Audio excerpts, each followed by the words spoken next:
Como a gente tem notado, os ânimos políticos no Brasil andam muito exaltados, não é verdade? Muito provavelmente quem está assistindo esse vídeo já discutiu ou brigou com algum amigo ou familiar na mesa de jantar, por exemplo, por conta do candidato que essa pessoa votou. Muitos falam que o Brasil está polarizado. Ora, é verdade que o Brasil anda polarizado, mas tem alguma coisa nova acontecendo no país. É sobre isso que a gente vai falar nesse vídeo. A polarização em si não é um problema. À exceção da eleição presidencial de 1989, todas as outras eleições presidenciais no Brasil foram polarizadas. De um lado, o Partido dos Trabalhadores ocupava uma centro-esquerda, um partido que se moderou depois da sua fundação, ocupou um espaço da centro-esquerda, e do outro lado, o PSDB, que foi um pouco empurrado para a direita, e os dois partidos organizavam o sistema político no Brasil entre dois polos, e não extremos, uma centro-esquerda e uma centro-direita. Geralmente o que está em jogo nesse tipo de polarização democrática é um pouco mais do que visões de mundo, visões um pouco mais conservadoras ou mais progressistas sobre costumes, e visões sobre Estado e políticas públicas. Se um lado quer mais intervenção econômica, se outro lado quer privatizar ou não quer privatizar empresas estatais, se o governo vai gastar um pouco mais ou um pouco menos em auxílios sociais e assim por diante. Os partidos então disputam democraticamente essas plataformas, os eleitores vão às urnas eleger a sua preferência, todo mundo volta para casa, quem perdeu lamenta e trabalha para disputar as próximas eleições e a vida que segue, faz parte da democracia. Essa dinâmica partidária acabou. Hoje o PSDB não reúne mais as condições de organizar um polo competitivo nas eleições nacionais no Brasil. Mas não é apenas a configuração partidária que mudou no Brasil. Há uma coisa nova em curso acontecendo que diz respeito ao modo como as pessoas encaram as eleições e como elas se identificam politicamente. Pelo menos essa é a tese de Thomas Trauman e Felipe Nunes em um livro recentemente publicado.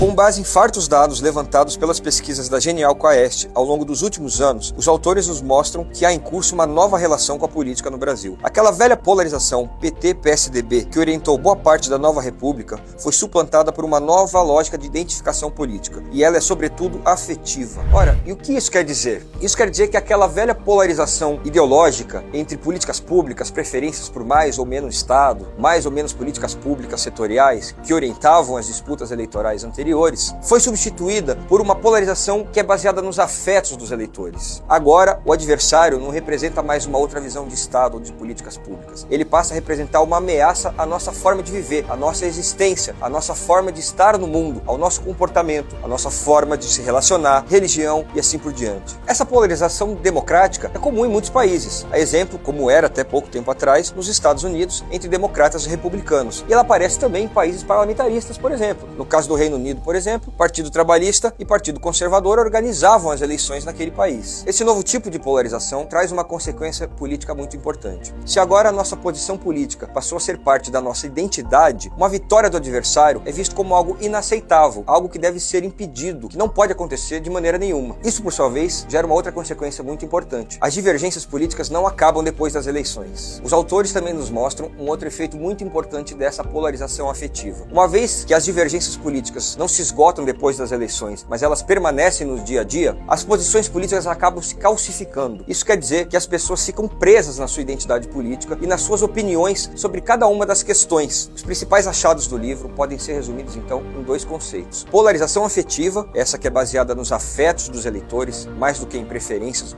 por políticas públicas, e um processo de calcificação, a partir do qual os eleitores passam a ficar presos às suas opiniões. E diante dessa polarização afetiva e dessa calcificação eleitoral, a gente poderia se perguntar, tem saída? Os autores não nos oferecem uma resposta. Talvez se as eleições voltassem a ser uma disputa de um pouco mais do que visões sobre o Estado e políticas públicas, conseguiríamos sair dessa polarização afetiva e essa calcificação eleitoral que tanto impede o debate político no país. Quanto tempo leva isso para acontecer, não sabemos, mas nem tudo está perdido. As pesquisas demonstram que essa polarização afetiva em torno de Lula e Bolsonaro, que se mostram nas eleições presidenciais ou a nível nacional, ocupa pouco mais de 2/3 dos eleitores, sendo 1/3 para cada lado. Sobra ainda aí 1/3 que pode ser disputado politicamente por quem vai disputar eleições nesse ano no Brasil. Se você está de alguma maneira envolvido em eleições esse ano, essa é uma mensagem importante para a gente considerar. É verdade que essa polarização se dá mais a nível nacional, nem tanto a nível local, embora ela se reproduza em grandes capitais, como por exemplo São Paulo. Porém, municípios menores estão um pouco mais livres dessa polarização afetiva e têm um espaço maior do eleitorado a disputar. Se você gostou desse vídeo, siga a Fundação Podemos para mais conteúdos como esse.